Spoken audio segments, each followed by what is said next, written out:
नमस्कार मित्रांनो, अभ्यासवाणी या चॅनलवर तुमचं स्वागत आहे. अभ्यासवाणी रोज अभ्यास रोज प्रगती. आज आपण एक खूप मोठ्या आणि संवेदनशील आंतरराष्ट्रीय विषयावर बोलणार आहोत. इराण विरुद्ध अमेरिका आणि इस्रायल यांच्यात चाललेला संघर्ष. गेल्या काही दिवसात एक वेगळीच चर्चा सुरू झाली आहे. हे युद्ध आता थांबणार का? कारण अमेरिकेचे अध्यक्ष डोनाल्ड ट्रम्प यांनी एक मोठा दावा केला आहे. त्यांनी त्यांच्या ट्रूथ सोशल या प्लॅटफॉर्मवर 23 मार्च रोजी पोस्ट करत सांगितलं की पुढील 5 दिवसांचा युद्धविराम होऊ शकतो. आता इथेच सगळ्यात मोठा प्रश्न उभा राहतो. हा युद्धविराम म्हणजे युद्धाचा शेवट आहे का? मित्रांनो, आंतरराष्ट्रीय राजकारणात जे दिसतं ते खरं असतंच असं नाही. हा 5 दिवसांचा सीज फायर म्हणजे कायमस्वरूपी शांतता नाही, तर हा फक्त एक टॅक्टिकल पॉज असू शकतो. म्हणजेच दोन्ही बाजू आपली स्ट्रॅटेजी पुन्हा सेट करत असतात. आता मित्रांनो, सगळ्यात महत्वाचा मुद्दा इथे येतो.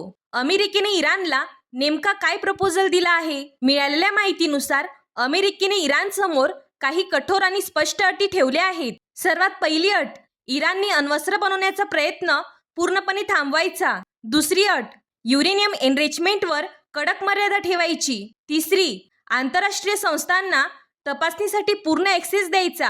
चौथी अट, मिडल ईस्टमध्ये जे प्रॉक्सी ग्रुप्स आहेत त्यांना सपोर्ट कमी करायचा. शेवटची आणि सगळ्यात महत्त्वाची अट म्हणजे स्ट्रेट ऑफ हार्मुज ही सामुद्रधुनी कायम खुली ठेवायची.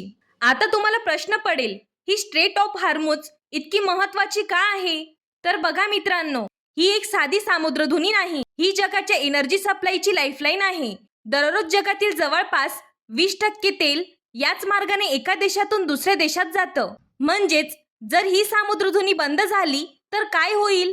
तेलाचा पुरवठा अचानक कमी होईल आणि पेट्रोल डिझेलचे दर प्रचंड वाढतील. फक्त भारतच नाही तर संपूर्ण जगात महागाई वाढेल आणि म्हणूनच अमेरिका आणि इतर देशांसाठी हा मार्ग स्ट्रॅटेजिकली खूप क्रिटिकल आहे. म्हणूनच जर इराणने स्ट्रेट ऑफ हार्मुज बंद करण्याचा निर्णय घेतला तर हा फक्त एक रिजनल इश्यू राहणार नाही, तर तो ग्लोबल क्रायसिस बनू शकतो.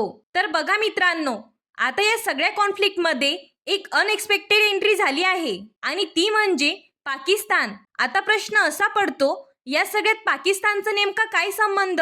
मित्रांनो, सध्या पाकिस्तान हा एक मीडिएटर म्हणजेच मध्यस्थ म्हणून काम करत आहे. म्हणजेच अमेरिका आणि इराण यांच्यातील संवाद थेट होत नाहीये, तो पाकिस्तान मार्फत केला जातोय. आता सगळ्यात महत्त्वाचा मुद्दा म्हणजे मीडिएटर म्हणून पाकिस्तानलाच का निवडलं?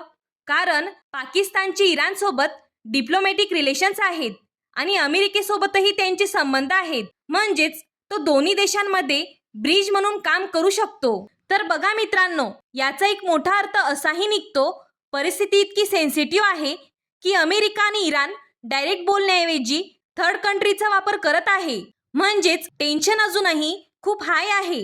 इथे एक गोष्ट लक्षात घ्या, फक्त अमेरिका अटी ठेवतंय असं नाही, तर इराण सुद्धा आपली बाजू ठामपणे मांडत आहे. म्हणजेच इराणने सुद्धा एक काउंटर प्रपोजल दिला आहे.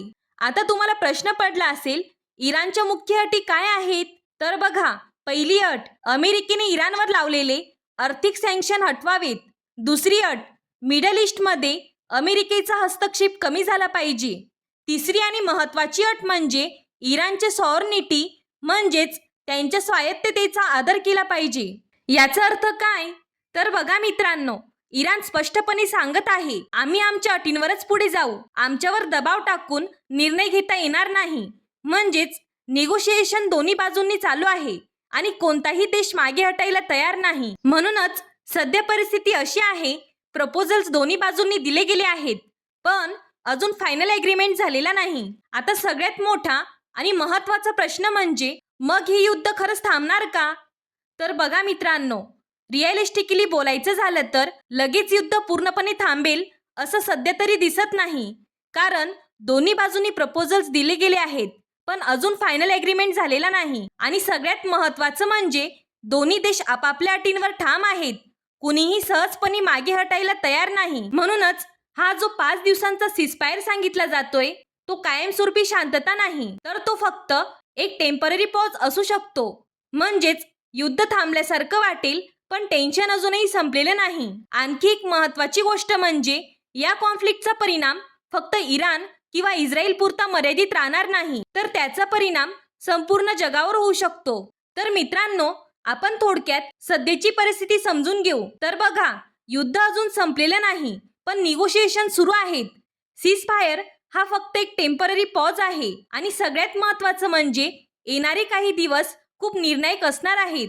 युद्ध होणार की शांतता येणार हे ठरवणारे पुढचे काही दिवस असतील. म्हणूनच या घडामोडींवर लक्ष ठेवणं प्रत्येकासाठी खूप गरजेचं आहे. जर तुम्हाला असंच करंट अफेअर्स सोप्या भाषेत समजून घ्यायचं असेल तर चॅनेलला सबस्क्राईब करा आणि हा व्हिडिओ शेअर करा. थँक्यू. अभ्यासवाणी रोज अभ्यास रोज प्रगती.